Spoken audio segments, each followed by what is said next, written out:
6 recordings, 6 people who knew they were about to die, and one of them, as you will hear, was never really a call at all.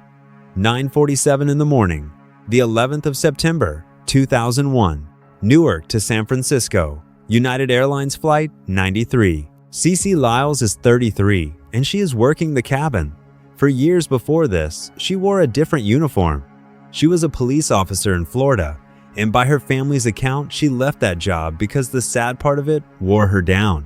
A first responder changing her clothes, but never her instinct to protect. The plane is hijacked. From the back of the aircraft, passengers and crews start making calls, digital threads, running from a doomed plane down to the world underneath it. Cece calls her husband. He does not pick up, so she leaves a message. She is calm, not shaking, not screaming. She says the plane has been taken. She tells him she loves him, and she says the same about their boys. Under a minute, and it ends. It is a message in a bottle, a composed goodbye, thrown out just before the ship goes under. She reaches him on a second call, minutes later. They pray together. Then she tells him the passengers are getting ready to fight back. That is the last he hears from her. The plane comes down in a field in Pennsylvania. It never reached the city the hijackers were believed to be flying towards. The next one was not a call. It was a text sent from inside a ship that was already lying on its side. The 16th of April, 2014, off the coast of South Korea. The ferry Sewol is carrying 476 people. Most of them are teenagers on a school trip. The ship lifts hard to one side, and it does not come back up. It was overloaded and heavy on top. A Jenga tower with too many blocks stacked high, where one wrong move takes the whole thing down. Here is the part Korea has never forgiven. The announcements tell the passengers to stay where they are. Stay in your cabins. Wait. It is like telling people in a burning building to sit tight in their rooms while the firefighters climb out the fire escape. Crew members leave the ship. The children stay because they were told to. The first emergency call does not come from the crew. It comes from a student inside the ferry. And then come the messages. Phone in hand, water rising, sending love to parents who can do nothing with it. The one the country still repeats is a boy telling his mother that he loves her. 304 people died. Those messages are a time capsule from a lost world. Private goodbyes made public by a disaster. The next story has no message at all, and that absence is the story. The 1st of August, 2008, K2. Gerard McDonnell, an Irish climber, reaches the summit. To everyone who knew him, a musician, a storyteller, the kind of man who lit up a room. He had tried this mountain once before and been hurt badly enough to be carried off it. He went back. Above 8,000 meters, they call it the death zone. Working up there is like working on a ticking bomb while slowly being starved of air. Your body is dying every minute you stay. Your judgment goes first. On the way down, the ice above a narrow gully called the bottleneck. Let's go. The bottleneck is a one-lane bridge over a chasm with cliffs of ice hanging directly above it. Everyone has to cross.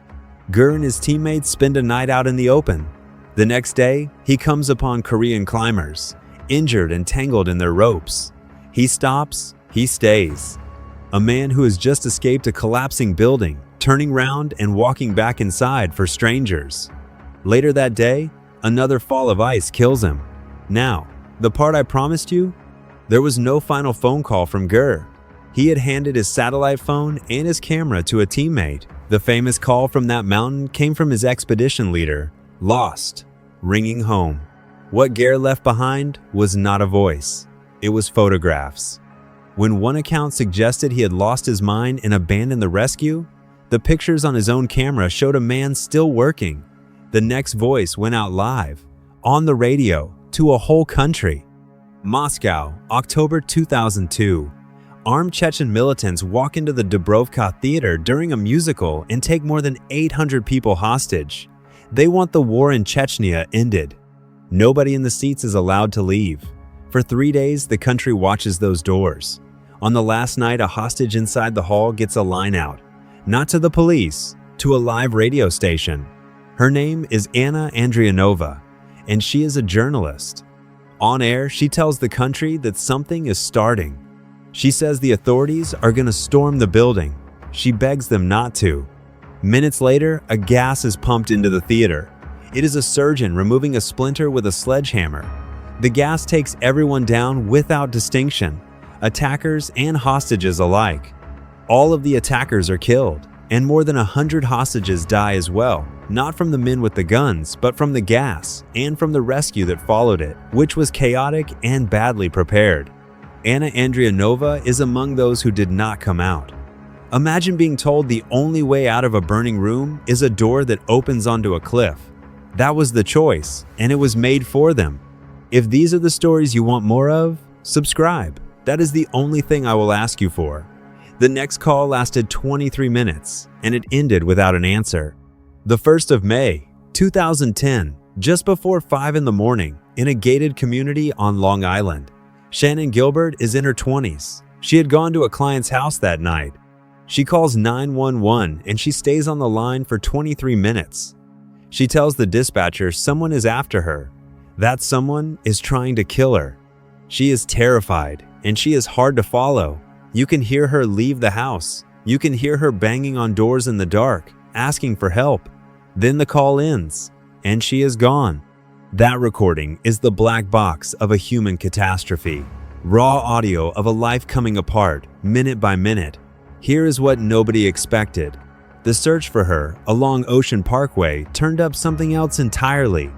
The remains of 10 other people, left in the scrub beside a road that thousands of cars used every day.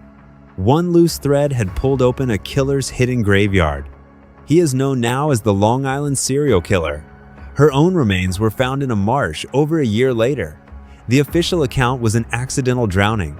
A neat, tidy box.